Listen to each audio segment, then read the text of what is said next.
पढ़ा पंचायत शासन व्यवस्था उरांव जनजाति की देखिए, पढ़ा पंचायत शासन व्यवस्था में क्या कहता है कि उरांव जनजाति की परंपरागत शासन व्यवस्था को पढ़ा पंचायत शासन व्यवस्था कहते हैं। ठीक है। और उरांव क्या है? संताल के बाद दूसरी जनजाति और सबसे विकसित जनजाति है। उरांव जनजाति का संबंध द्रविड़ प्रजाति से है और पढ़ा पंचायत शासन व्यवस्था में प्रत्येक गांव का एक प्रधान होता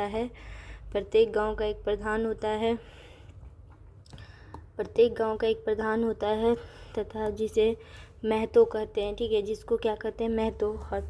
और महतो गांव का संबंधित मामलों का निपटारा करता है। इसे प्रशासनिक और न्यायिक व्यवस्था का अधिकार होता है। पढ़ा पंचायत शासन व्यवस्था, तो ये उरांव जनजाति है जो कि दूसरी शासन व्यवस्था में पढ़ा पंचायत व्यवस्था कहते हैं। उरांव जनजाति का संबंध द्रविड़ जाति से है। ठीक है। उरांव का संबंध किससे है? तो द्रविड़ जाति से। उरांव का संबंध द्रविड़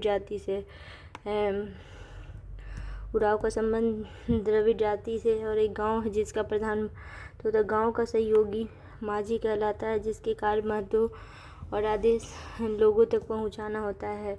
गांव का धार्मिक प्रधान पाहन होता है तथा गांव के सभी धार्मिक अनुष्ठानों का संपादन करता है और यह पद विवाहित व्यक्ति को मिलता है जो ये होता है, ये इसके लिए विवाह होना जरूरी है। पाहन को दी जाने वाली भूमि पहनई कहलाती है और पाहन का सहयोगी बैगा होता है। इसी के द्वारा सारे ग्रामीण देवताओं को आवाहन किया जाता है। कई गांव मिलकर अंतर ग्रामीण पंचायत को पढ़ा कहते हैं, जो 3 स्तरों में विभक्त होता है। पढ़ा का कार्य 2 या 2 अधिक गांवों के बीच विवादों का समाधान करना होता है।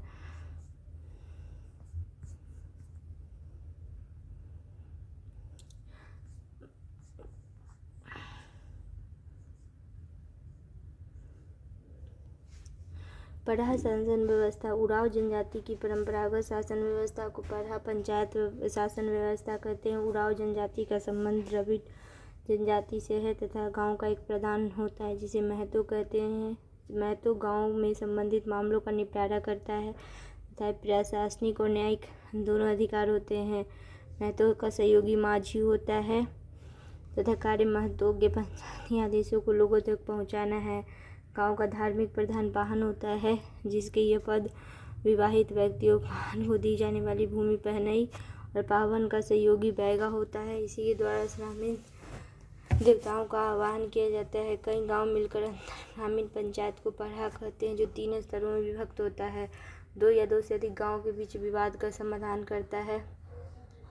और पढ़ा पंचायत का प्रमुख जो होता है वो पढ़ा राजा कहलाता है। जिस मामलों का निपटान गांव के स्तर पर नहीं हो पाता उसे पढ़ा राजा को ही हस्तांतरित कर दिया जाता है। पंचायती के कार्यों में पुरुष और महिला दोनों ही भागीदारी होती है। पढ़ा पंचायत शासन व्यवस्था में पढ़ा दीवान सर्वोच्च न्यायालय की तरह कार्य करता है।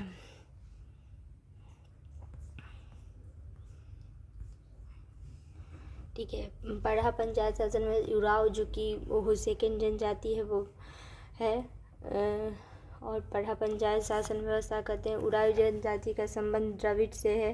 पढ़ा शासन व्यवस्था में प्रत्येक गांव का एक प्रधान होता है जिसको महतो कहते हैं और महतो गांव के संबंधित मामलों का निपटारा करता है और इसे प्रशासनिक और न्यायिक दोनों अधिकार होता है। इसे क्या होता है? प्रशासनिक भी और न्यायिक अधिकार दोनों प्राप्त होता है।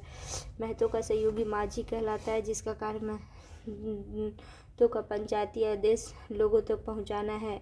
गाँव का धार्मिक प्रधान पाहन होता है, जो धार्मिक कार्यों में संपादन करवाता है। यह पद किसी विवाहित व्यक्ति को पाहन को दी जाने वाली भूमि पहनई भूमि कहलाती है। पाहन का सहयोगी बैगा होता है, जैसे महतो का माझी होता है वैसे ही पाहन का बैगा।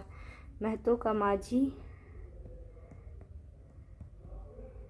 महतो के लिए माझी होता है तो पाहन के लिए बैगा।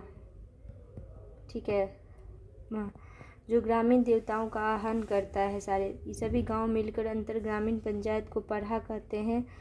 कई गांवों को में अंतर ग्रामीण पंचायत को पढ़ा कहते हैं, जो 3 स्तरों में पढ़ा का कार्य 2 या 2 से अधिक गाँवों के बीच विवाद का मतलब पढ़ा क्या है, तो जो दो या दो से गाँव के बीच के विवाद को समझाता है। और पढ़ा पंचायत का प्रमुख पढ़ा राजा का जिन मामलों में निपटारे गांव के स्तर पर नहीं होते हैं, पढ़ा राजों को हस्तांतरित कर दिया जाता है। पढ़ा पंचायत का प्रमुख पढ़ा राजा होता है और पंचायत की कार्रवाई पुरुष और महिलाओं दोनों की भागीदारी होती है। और पढ़ा पंचायत शासन व्यवस्था में पढ़ा दीवान सर्वोच्च न्यायालय की तरह कार्य करता है।